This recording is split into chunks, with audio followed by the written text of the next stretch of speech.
We are all now used to the fact that governments tell us when we can and cannot run our businesses. The pandemic trained us for that, right? They took away our businesses. They shut them down. They told us to stay home, right? So was that training for the government to now say that we have to collectively open up our businesses and maybe eventually our homes to tackle the homelessness problem that cities are unable to tackle? So here is a law that is currently going to be on the ballot in Los Angeles in 2024 that says that hotels should be forced to give vacant rooms to homeless people. As you know, Southern California, in fact, all of California's homeless problem is worse than ever, and it is increasing. So what is to be done about it? This new idea comes from city officials.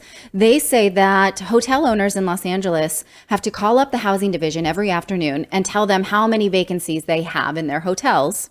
And then the housing department would have the right to reserve those rooms at a fair market rate for the homeless. That fair market rate has not really been discussed. They say that hotels cannot discriminate. It's just whoever we're going to put there, we're going to put there. And you have no right. Now, currently, hotels do have the right to refuse customers paying customers. Right. But if the city is the paying customer, they would not have the right. So on the ballot, this would be a law. You'd have to call up at a certain time every day. Think about who's going to what kind of infrastructure are they going to be able to handle this? Right. If you think of if I show up super drunk and high at a hotel, they have the right to say, no, ma'am, you can't stay here. Right. This is our land. We don't want you. You're going to go up in the room and you're going to pee all over the place. You're going to smash everything. We don't want you here. We're not saying that these are behavior of homeless people, but we're saying that they now have the right to refuse service, and that right will be taken from them. Incidentally, we're not supposed to say homeless these days. The acceptable word is now unhoused or unsheltered. Okay, I'm going to continue to call them homeless. Yeah, let's just go over a little bit why the media wants us to use the word unhoused. This is from Architectural Digest. They say the change is happening as part of government's move away from punitive measures amid a deepening housing crisis. Past efforts have not resolved the matter, and both policy and messaging are shifting. I guess that's because we're using the wrong word. That's why we haven't been able to solve it, because we were just using the wrong word. It says the word homeless has become inseparable from a toxic narrative that blames and demonizes people who are unhoused. So I guess if we shift the word, you'll think better. This is the Democrats' policy on so many different levels. Just change the words and we'll solve everything. Right? Just you can't call someone this anymore, and then that will literally end violence. Right. And so this spokesperson from the ACLU in Southern California says the term is increasingly used in a way where it implies someone is dangerous or devious. And so the less charged term is more apt. We've seen this before, she says, with the words like transient. I don't know why that's scary. Or hobo. Obviously, that's not a nice word. Homeless has become intertwined with narratives that are toxic, and it deserves to be retired. So why is hobo not a nice word?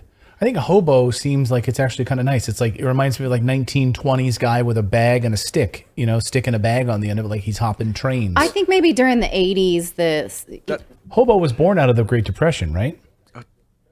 Yeah, hobo is very specifically a train hopper. It was a term that they used themselves. It was I'm a hobo. I don't know. I hop trains. Yeah. Oh. So I don't know why I think we always think like, because it's antiquated, now we can't say it, right? It's like, it's 50 years old. Yeah, we can't say it. We need to be a little bit more sensitive to people that hop trains with a stick and a bag. Like, what? Okay.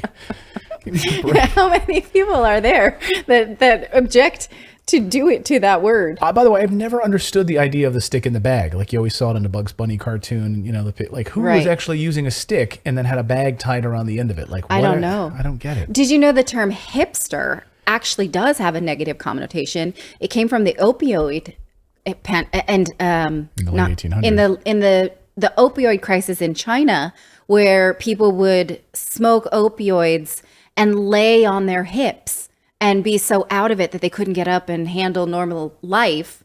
And so hipster is a negative term, but we're allowed to use that because it relates to fashion. Like if you're in Brooklyn and you have a hipster beard and you go to a hipster restaurant or a hipster bar, now it's cool. Yeah, hipsters literally were drug addicts. Go ahead, Philip. I was going to say, like, at what point did those hipsters in the 1800s start listening to music you've never heard of? And wearing really expensive jeans that look like you're not trying, but you're trying. They listened to indie radio out of Philadelphia, and they were really hip on listening to pavement records. And they were like, wow, I'm listening to this stuff. I don't know. I have no problem with semantical shifts, that sort of help people, but it's policy that will help people, not us using a new word. Yes. And so, are we helping the unhoused by going to war with China and Russia? Did we help them by shutting down schools so their children had to suffer during the pandemic? Do we help them by moving them around instead of really finding housing? So this is the idea, right?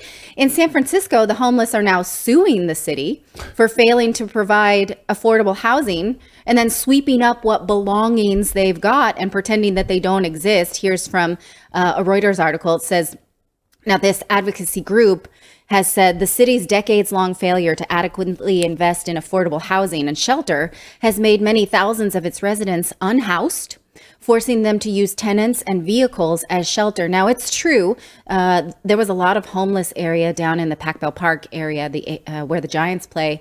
And boy, we got rid of those for the new Giants stadium. We didn't need them there. And that, they warned us at the time, removing these homeless shelters is going to have a negative effect on the city. But we didn't care because we wanted a nice new place for the Giants to play. Yeah, you need baseball. Right. So they don't need housing. Off with you.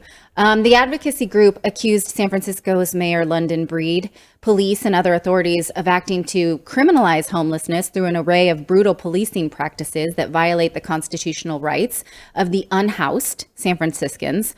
They said the city has also embarked on a campaign to seize and destroy the property of unhoused people with the express purpose of removing visible signs of homelessness from San Francisco streets. So it looks terrible, right? And so they're like, let's just sweep this up, get rid of it. San Francisco has, according to their website, 8,000 homeless people. And the plaintiffs of this case say that 57% of them are unsheltered. So then, should we put this onus on private business owners? If you are a hotel, is the solution on you because of the things that you manage have a bathroom and a bed? No, because of your failed policies, because you as a government failed, you shut down power. You had the ability to provide additional power to your people in your state, right? We know that there were supposed to be 6 reactors at the Diablo power plant. There was only 2. We have to have rolling blackouts because of that's just one example. All of your failed government policies have led to this mess. And so now, because you're a failure, and by the way, you have a surplus. Gavin Newsom kept telling us what a surplus we have, all of this additional funding that we have. We're going to use it for climate and renewable energy initiatives in the state of California. That's what we're going to do. And we're going to hand out stimulus checks to people. Okay, here's an idea. Maybe you have affordable housing. Maybe you provide shelter for people. You don't close down homeless shelters. And even beyond that, that's just really a symptom too, right? Like these people are homeless for a reason. Right. They have drug problems for a reason. So you're just Band-Aid solutioning them when you shove them into different, locales. Fix the problem up front. Like, what is causing these people to not have homes? Right. What is causing these people to be drugged out on heroin? There's humanity in a proposal like this, right? When you think about children who have no bed and no pillow, no warm place to sleep. But in this way, like, I think we should all presume that city officials who propose this, they have guest bedrooms. Yeah. And so if they're going to say private locations, like a privately run business, have to open up because there are beds and bathrooms there, then they should open their house too. Yeah, the mayor, I'm sure the mayor's house probably has extra room. Open the mayor's house. So every night he has to call and tell them that there's available housing and random homeless people can sleep in the mayor's house. What I'm concerned about is the slippery slope of taking individual property like a business and saying this now has to be used for city needs. Right. And so how far could this go? Could it be a warm up for people saying, for the city officials to say, well, we're using all the hotels we've got. It's not enough. So now we're going to start using your house too.